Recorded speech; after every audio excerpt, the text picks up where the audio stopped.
با آقای کیوان صمیمی، روزنامه‌نگار با سابقه، فارغ التحصیل دانشگاه صنعتی شریف و فعال سیاسی سکولار سوسیال دموکرات. ایشون رو در بین جوونا و ما به عمو کیوان میشناسن. ما هم ارادت فراوان داریم ایشون. بیش از 12 سال از عمرش زندان سیاسی بوده و یک گپ مثلا من خودم که خب دور اول رأی ندادم و این دور میخوام به آقای پزشکیان رأی بدم، به اصطلاح خیلی نگران این هستم که اگر که آقای جلیلی بیاد رئیس جمهور شه، وضع به شدت بدتر از دوران رئیسی میشه. با شناختی که از جلیلی دارم و حالا توصیه میکنم که نمیدونم پایان نامه ایشون رو که مطالعه میکردم یک چیز خطرناک و من وحشت کردم راستش. یعنی از انسان کامل، ولایت انسان کامل و یه اختیاراتی برای این ولایت که یک انسان کامل هست از نظر ایشون، اختیاراتی چیز کرده که آدم به یاد طالبان افغانستان میفته. یعنی در واقع ایشون به نوعی طالبان شیعی هست تو ایران. اگر که به اصطلاح افرادی که مرددن توی رأی دادن به اصطلاح هوس افغانستانیزه شدن ایران و طالبانیزه شدن ایران رو دارن، خب بسم الله. مملکت میدونن که ایشون همون روش آیت الله مصباح رو دنبال میکنه که سوابقشون و اینها از زمان شاه من میشناسم، میدونم. بعدش هم همینطور. خلاصه آقای مصباح حداقل ایشون این صراحت رو داشت که صریح گفتش که توی اسلام رأی دادن نداریم مثلا. حالا تو جمهوری اسلامی یه زینته واسه نظام رأی دادن. بنابراین واسه این که به اون جهان نرسیم حداقل باید اومد با تمام نیرو.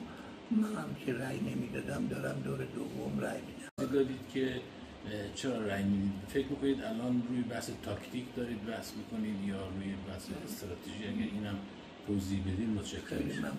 آره، نکته خوبی رو گفتید. یعنی در واقع کنش رأی دادن یک کنش تاکتیکیه و نه کنش استراتژیک. در واقع به اصطلاح اینجوری هستش که در یه موقعیتی آدم این تشخیص رو میده، به قول اصطلاح نظریه پردازان، درک منطق موقعیت برای امر سیاسی خیلی مهمه. یعنی باید سیاسیون و روشنفکران از منطق موقعیت پیروی بکنن و مطلق اندیش نباشن. یعنی همونی که ما قبلا هم توی ادبیات سیاسی بهش میگفتیم تحلیل مشخص از شرایط مشخص.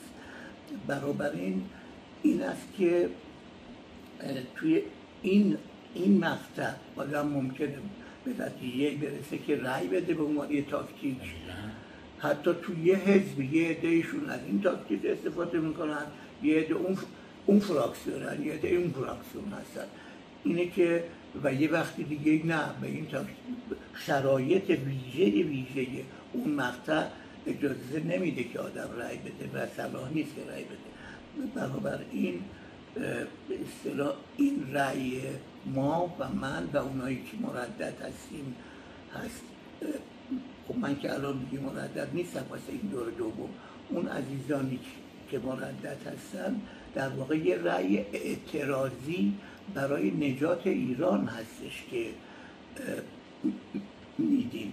فقط اینو هم به اصطلاح توضیح بدم که نجات ایران منظورم این نیستش که فردای انتخابات ایران نجات پیدا میکنه، همچین چیزی نیست.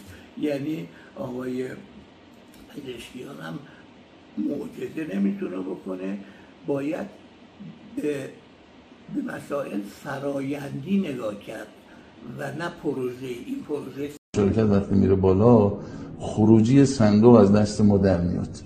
اگر ما مشارکت رو معمولی نگه داریم، همین متدینین و حزب اللهی و اینا یک چیزن بیان و اینا معمولا با یه گوشه چشم و اینا مثلا اگر اشاره بکنیم بهشون که به کی رأی بدید به کی رأی میدن، ما هم دموکراسی رو داریم، چون واقعا دموکراسی نه تقلب نه مشکلی توش هست. همین که صندوق مدیریت میشه، بالاخره کشور میفته دست کسی که فکر میکنیم بهتر میتونه اداره بکنه. مشارکت اگه بره بالا از صندوق چیزی در میاد که ما نمیخوایم. پس باید تلاش بکنیم مشارکت پایین باشه. اگه مشارکت پایین باشه ما برندیم.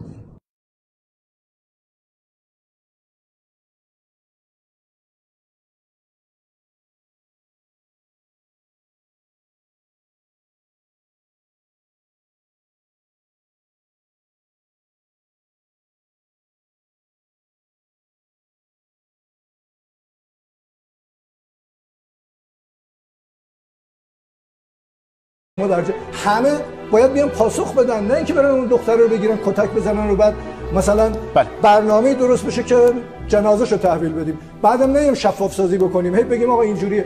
از نظر پزشکی کدوم فرمودی کدوم دختر فرمودی؟ همون خانم امینی رو. مثلا قبل از اینکه به انتخابات بیام و کاندید بشم من موضعم روشن بود. اصلا توی این دوره منو به خاطر اینکه در جریان مهسا امینی علنا چه در بیرون چه در مجلس چه در صدا و سیما موضع نشون داده بودم صلاحیت رو رد کرده بود.